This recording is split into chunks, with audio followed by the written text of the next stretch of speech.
Hey, good evening and welcome to Demetrius Johnson off the line with the big fella. I am happy to have on tonight, folks, a guy that I truly respect. I have much respect for this man, and he's done a lot of stuff in the city of St. Louis. He continued to work in the city of St. Louis. He's running for the mayor seat of the city of St. Louis. Yes. Sometimes I want to ask people, why would you run for that seat with all the pressure that's going to be on you?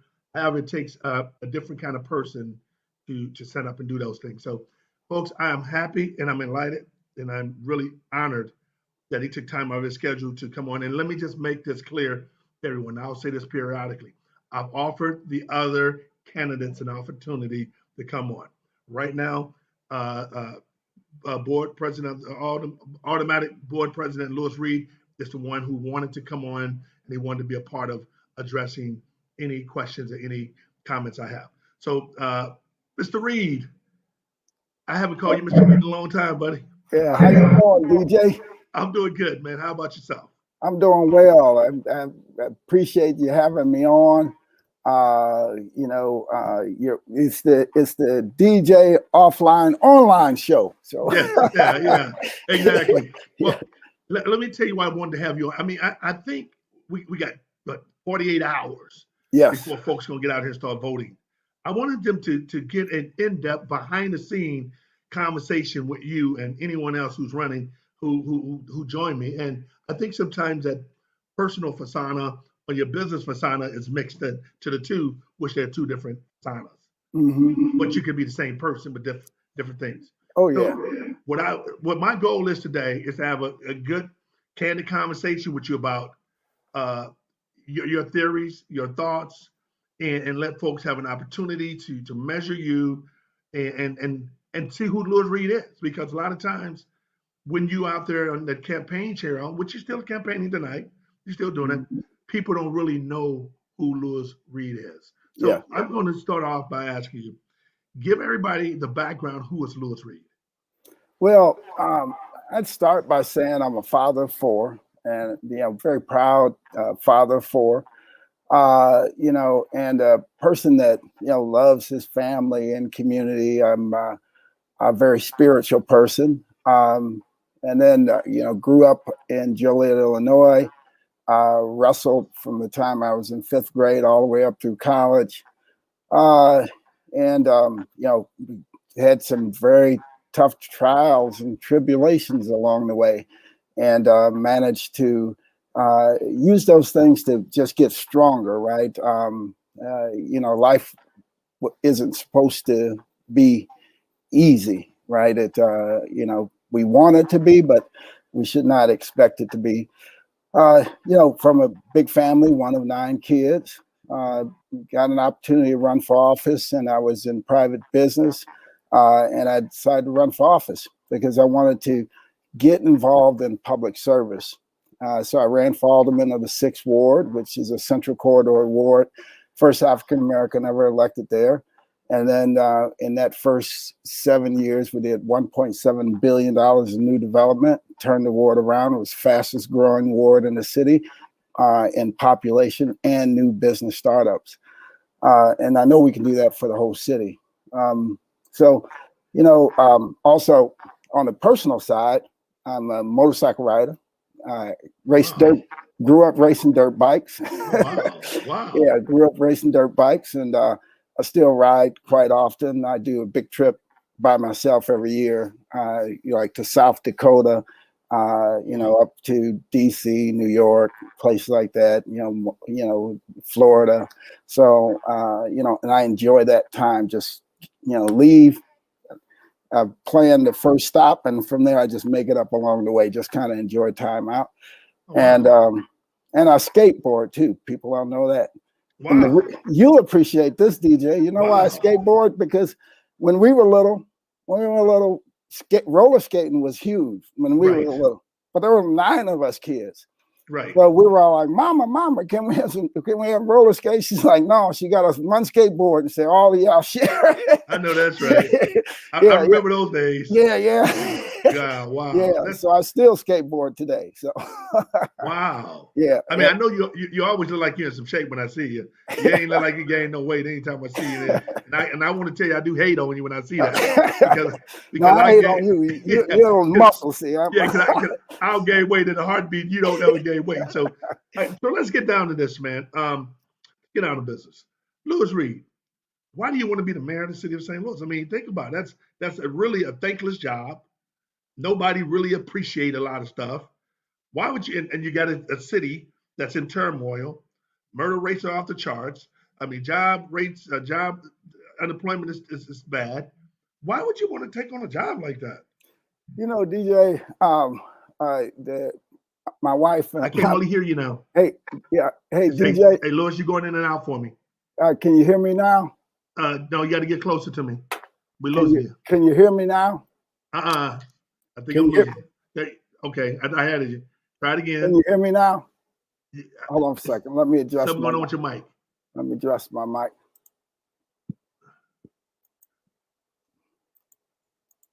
Folks, we have an opportunity. Can't hear you now. Can you hear me? It's going in and out. Let me see. Oh, had it. We lost it. What about now? Hold on, guys. Can you hear me now? Hold on a second. Louis, we're having a little technical difficulty. Hold on a second. What about now? Very little. Can you hear me now? Okay, can you hear them? Yeah, can you hear me? Okay, they can hear you. Go ahead, Louis. All right. I can barely hear you, but go ahead. All right. So, DJ, I think about when I went into public service. I was making a lot of money, really doing well in corporate, in the corporate world, but I wanted to be in public service, and that's what I talked to my wife about. I said I want to be full time in public service because I want to dedicate part of my life to helping someone. And when you look at all the challenges that our young people are under, and you think about like your childhood and what you had to live through, I think about the time I was homeless, right, and some of those things, and what it took to make it through that. And I think about my brother when he was shot and killed, and praying by his hospital bed. And I don't want any other family, anybody else, having to live through those things. And I want to be part of providing, a better world and some safety and comfort for families. So that's why I do it. And look, out of everybody in this race, I understand completely what it means to be the mayor of the city of St. Louis because I've had a front row seat to it for longer than anybody in the history of the city. I'll tell you what it's like. It's like watching a movie, right? And you see a person sneaking up behind someone and you want to tell them about it, but you can't because it's happening. It's just outside of your reach. And that's what it's like being the president of the board of aldermen and watching things go down in that mayor's office because you're part of the legislative branch, and you don't have the powers directly to totally change the executive branch. But as mayor, you do. So, Louis, the violence in our community that's out of control. I mean, and you have people, you have companies that are saying, we don't want to move to St. Louis. We're going to move our company out of St. Louis. We can't get violence under control. Talk about what are you doing? What have you done? And what you're going to continue to try to get done? Well, DJ, you're right. The violent crime is the number one issue facing us as a city. And the next mayor is going to have to do a couple things. Number one, they're going to have to own it and acknowledge the fact that we have a problem with violent crime. And then they're going to have to implement some things to address it directly. There are several different phases to this. You have to first have some programs and services in place to get out in front of the issue. So that's why we put in place Cure Violence. It's a service delivery mechanism. It works directly with families and people within our community to address the root causes of crime and begin to deter it before it happens, right? And it just started, so we're going to see the growth of that as time goes on. We also need to have programs and services in place like our rec centers and things of that nature, so that we have things within the community for our youth to do, like your center, right? So your center should receive various funding like that for centers and places like that throughout the city, so our kids have productive things to do when they're young. Then we have to have an effective policing force that is well trained, that can respond appropriately. We now have cops and clinicians in place, so that 911 calls are triaged. So if it's best for a clinician to respond, they respond. If it's best for a police officer to respond, they respond. Then on the investigative side, on the back end, that's where the rubber really meets the road when we look at the murders in our city. On an average year, we only close on about 30% of the murder cases in our city, which is shocking, which means that 70% of the people who have murdered somebody year over year, they've been able to do it with absolute impunity. So we're going to have to utilize every available resource, state, federal, and local, to bring these folks to justice, to assure that if you murder someone in the city, we're not going to allow it to become yesterday's news, like the 7-year-old girl that was shot. A student had just finished baking with her grandmother, wanted to open up a bakery when she grew up. Her life was snuffed out. The person who murdered her, they need to stand trial, and they need justice to be done. And the reason why, think about the families that are torn apart, right? I think about my brother's murderer. We never found him. And we can't allow those things to happen. With that in mind, you talk about the cure violence that you was the one implemented to come into St. Louis, and you're talking about murder crimes and not being resolved. What kind of relationship are you building with the prosecuting attorney and the police department to get everybody in unison? What is your approach on working those guys all in together? Well, here, DJ, there are 28 members of the Board of Aldermen representing various different corners of the city with very, very diverse opinions, right? And really, really hardworking, intelligent, and dedicated people to their community. And they are passionate about their beliefs, rightfully so, which makes them good legislators. But my job is to also build bridges, find commonality, and work so that we can achieve the goals that we're after. So bringing people together and working across difference as president of the Board of Aldermen with 28 members of the board. And I certainly will be able to do it between the prosecutors, the police department, and also the court system. It is absolutely vital that we all work together as one cohesive unit. And under my leadership, we will do that, because it's a natural course of action for just the way I operate. So when I hear people who's running, other people running, they talk about focused deterrence. Are they the same? Are they different? I don't know the difference between those two. What does that mean? No, we looked when before settling on cure violence. We looked at all of them. We looked group violence intervention, focused deterrence. We looked at all of them. Over the years that we were reviewing these, focused deterrence would be a really, really bad solution for the city of St. Louis. What it does, it unfairly focuses its attention on areas that have already had already suffered from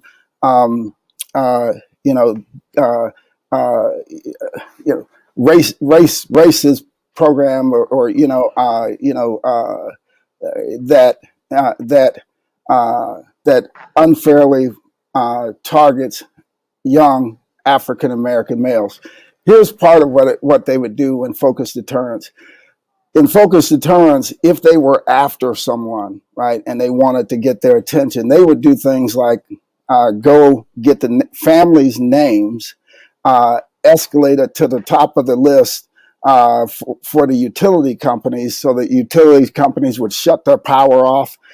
They do things like work to, just put a lot of pressure in and on that family. But the problem is that the people around the person that they're trying to get their attention, everybody around that person ends up being affected by it, right? So they found that the program has not been fair to African Americans at large and has not been very effective.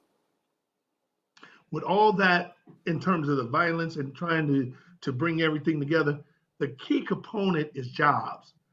How do we get jobs and get these young folks and the people in the community, the inner city of St. Louis, to feel good about getting an opportunity? That cures a lot. Jobs and employment. What is your focus, and how would you create that kind of opportunity with jobs? No, DJ, you're right about that. And look, I'm going to throw some numbers out here, but you already know them. But for the people who are listening, so DJ, think about it. When the city's unemployment rate is sitting around 5%, 5-6%, the unemployment rate amongst young African American males is what, over 20%. And then we see it. Then people say, well, why don't they just do better? Why don't they just put down the pistols and all this stuff?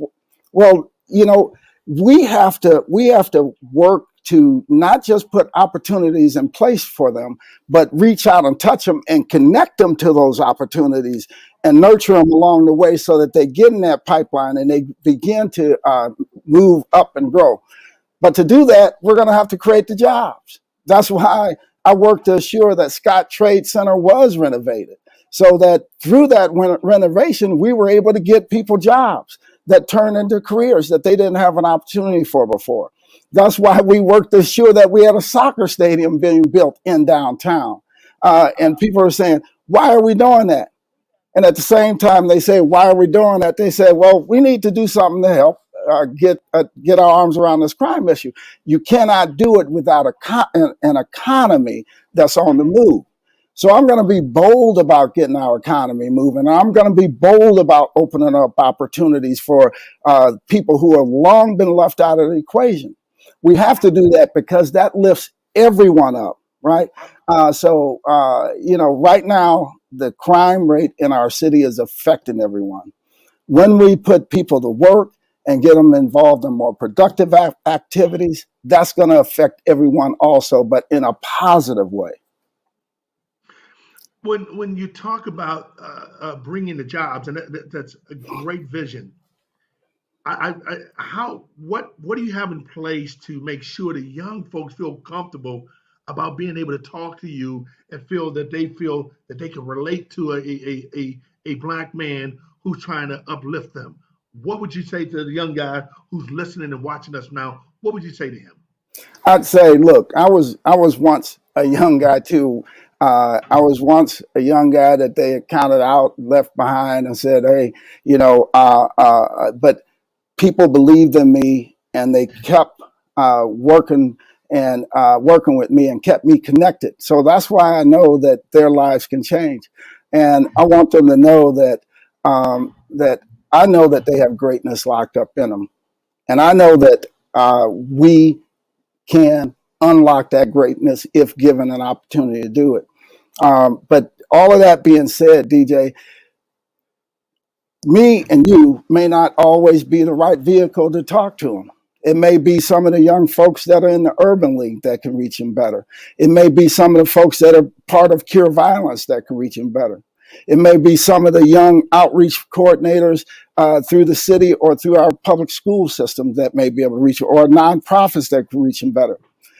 Whatever means that are out there that are available, we need to leverage every single last one of them to assure that we actually reach them, touch them, and connect them.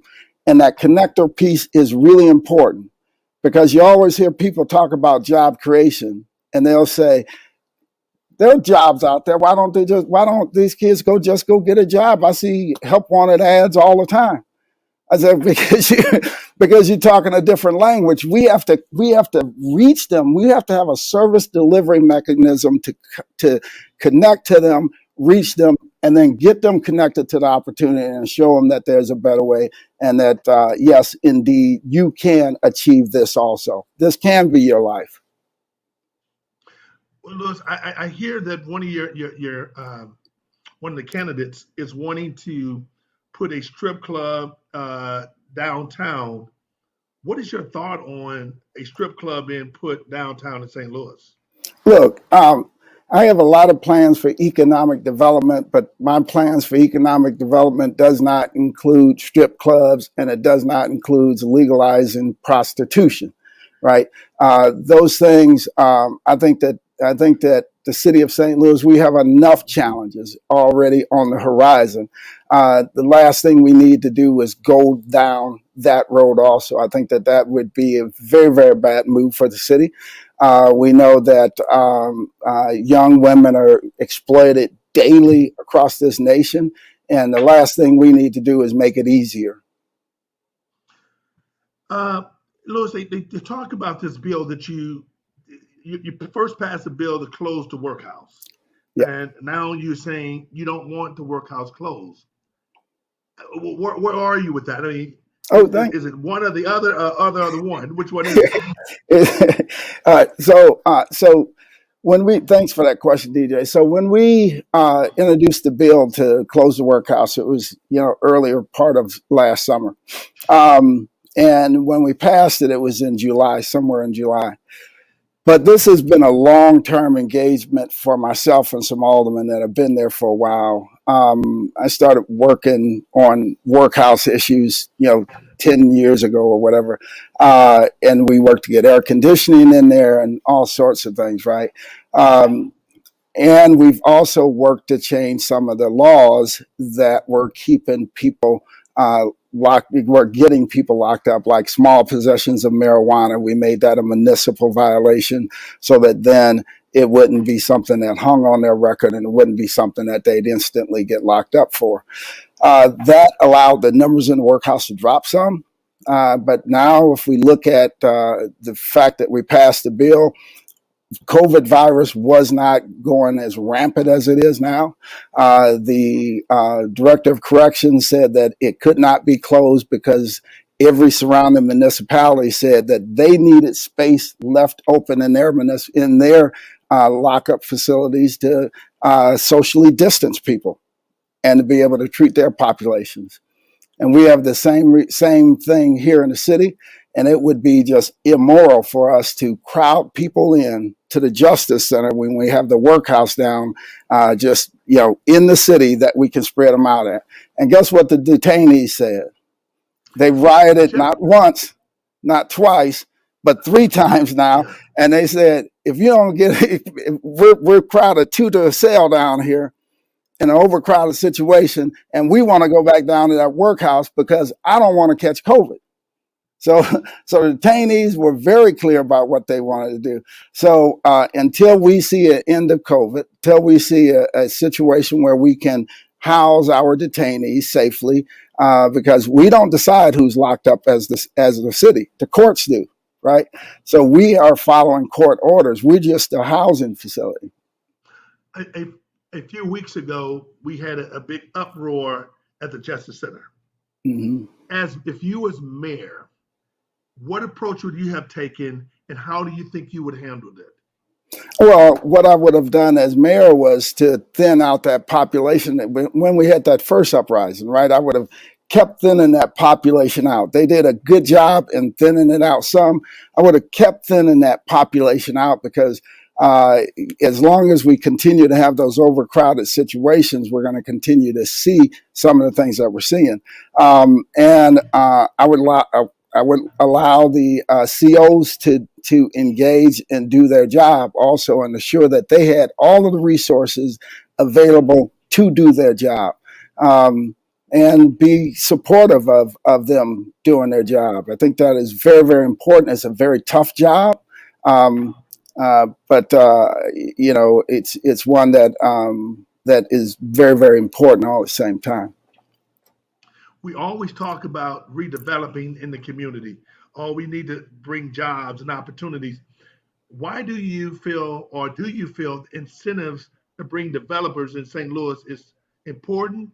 And if it is, why do you think that's important to incentivize people to come and build in St. Louis? You see, part of the fallacy here is that people think that we say, "Come develop here, and we'll give you an incentive." It doesn't. It's not. It doesn't work like that, right? But I know that that's the way people look and they think about it. Generally, what happens is that a developer, let's say they're going to build I don't know, an office complex. They will decide if they're going to build an office complex in downtown, Clayton, Webster Groves, Ladue, whatever, wherever, right? So they look around to see what works better for them. And then they begin to do their financials, right? And based on the financial outlook, the income levels and various different costs to build, cost per square foot, and the value of the property on the back end, right? All of those take into account to say what is going to be required to be able to do the project. And every one of these municipalities, it'll be a little bit different because of the cost per square foot and also the ultimate value of it, location, location, location. Our high crime rate causes us a problem in the city of St. Louis because the ultimate value of the property and what they can lease the square foot for or sell the units for, it's impacted by the crime rate that's impacting our entire economy. So that sometimes causes us to have to put incentives in place, but it's based on a lot of those types of factors and whether it's financially feasible or not. And if once we get the information, it's evaluated by SLDC to see if it's valid and if the incentive is really required. What kind of policy would you have toward the community when people want to reach out and touch you? Because sometimes they feel elected officials, aldermen and alderwomen or whatever, is untouchable. They don't want to, they can't be touched. They always have 10 layers between getting an opportunity to speak with that person. How accessible would you become and be that people can feel they can come to you and you'll be able to respond to them? Oh, DJ, look, right now I'm sitting in the board of aldermen. Guess how many staff members I have? People would be shocked. They think I have a huge staff. I have 4 people that work for me. 4 people that work for me, right? And between me and those 4 people, we crisscross this city and we try to touch as many people as possible on a daily basis. And it is difficult to do. But from the mayor's office, where you have the resources built in to actually reach out and be able to engage more people, I would be very accessible. I look at the fact that, you look at Nextdoor. Nextdoor is a social network platform for neighborhoods. So I rolled Nextdoor out all across the city of St. Louis. So now it's in every single neighborhood in our city. And it allows neighbors to communicate amongst each other and also to communicate with the city. So I would look at ways to have regular engagements with the community so that they know what's going on in City Hall and I know what's going on in their neighborhoods and communities so that we can deploy the resources best as possible. Well, let me ask you this. We got a couple more questions and then we'll be ending up. What experience would you bring to the mayor's office on the first day? Well, DJ, first and foremost, I want to tell people it's really, really vitally important that they understand that being the mayor of the city of St. Louis is not a ceremonial role. And it's not a place that you go to figure out how city government works. And it's not a place where you go to figure out how the mayor's office works. You will fail, right? Because it is a complex job. It's not like other cities where you have a more mayor pro tem or something else built in that is a hired, city worker that actually runs the city. No. When you become the mayor of the city, you make those decisions. In my 13 years as president of the Board of Aldermen, 13 years on the board of E&A, East-West Gateway Coordinating Council, Airport Commission and like, and a legislative record that is just been, great legislative record. I am prepared to take on that job day one. when we saw the savings and loan crash in 2008, where people were losing their homes left and right and cities were going bankrupt. Well, I was one of the three people to keep the city of St. Louis solvent and on solid ground, where we did not go bankrupt, and protected the city employees and everything all at the same time. So I've been through that. And I know how to run this city, and I know the powers that are vested in that office per the charter of the city of St. Louis. The other thing that's important to note about this role is that you must have a very, very strong relationship with the legislative branch because of the way the powers are structured in city government. Otherwise, you're going to come to a standstill. It'll be a bunch of fighting. You're not going to get anything done. And I don't think it's any secret to anybody, in city government at this point, that I have an outstanding relationship with the members of the Board of Aldermen.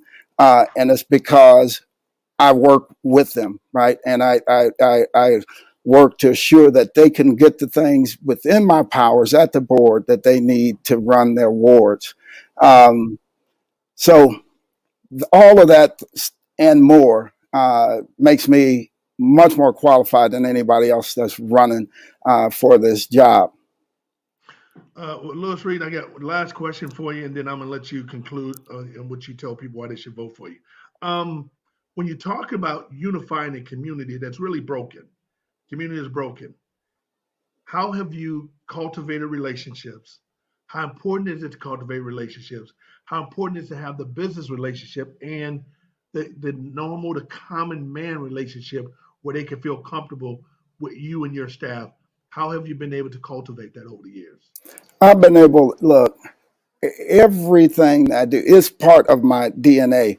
Growing up one of 9 kids, my mother said, look, you respect the opinions of others and you have to learn from your mistakes and own them, even more so than your successes, right? So we had to own our failures and we had to get along with each other, right? She did not allow anything different. And when it's that kind of upbringing that I bring to the job. And the reason that's important is because it puts you in a position to understand that you don't have all the answers. And maybe other people have opinions and viewpoints that should be factored into whatever you're working on.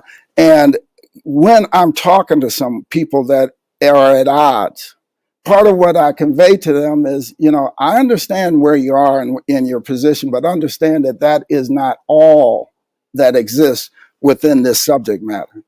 And when you begin to open them up like that, you lay the groundwork to bring people together.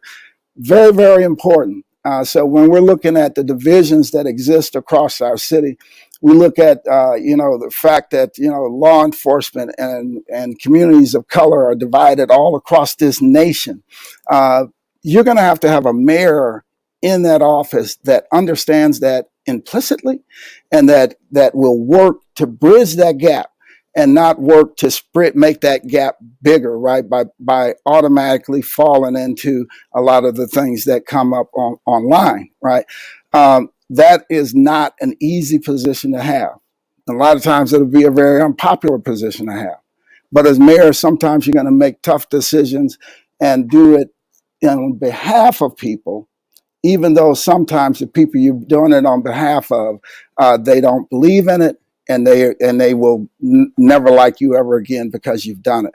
But that's the price of leadership, and I'm willing to pay that price. And I think that is going to take us to a better place in our city. We're going to see population growth. We're going to see education, our kids becoming more educated. We're going to see addressing the issues of violent crime. We're going to see business growth all happen in our city. This is our time to do that. Lewis Reed, I'm going to let you tell our viewers who's listening to us, why should they vote for Lewis Reed to become the next mayor of the city of St. Louis? DJ, anytime you're doing a job interview, you want to know where a person's been, what they've done, what their experience is, and that tells you about their abilities to do the job. I invite people to go online, look up my leadership, look up go to the board, go to the city hall, look up the board bills I've adopted and passed. Look up my website, and there are links on there that they can go look to see what I've done. Like I said earlier, this office is complicated. Everything from when you turn on your tap water, you want to make sure that there's clean, drinkable water that comes through there. You know who helps make that happen? The mayor of the city of St. Louis. When you go across the bridges in the city of St. Louis, you want to make sure they don't collapse. You know who's responsible? The mayor of the city of St. Louis, right? When emergencies happen, the person that's responsible for assuring that things are in place so that the response happens appropriately, the mayor of the city of St. Louis. The budgeting so that your tax dollars are spent in a responsible way that helps you and your family and keeps your family safe. Guess who's responsible for that ultimately? The mayor of the city of St. Louis. This is not a ceremonial role. And I am uniquely qualified, competent, and capable to do the job day one. Under my leadership, you will see growth in our city. You will see population growth. You will see the crime rates go down in our city. I know 100% that we're going to do that. I've seen this city end to end. I've been in every nook and cranny of this city. And we have some great people in our city.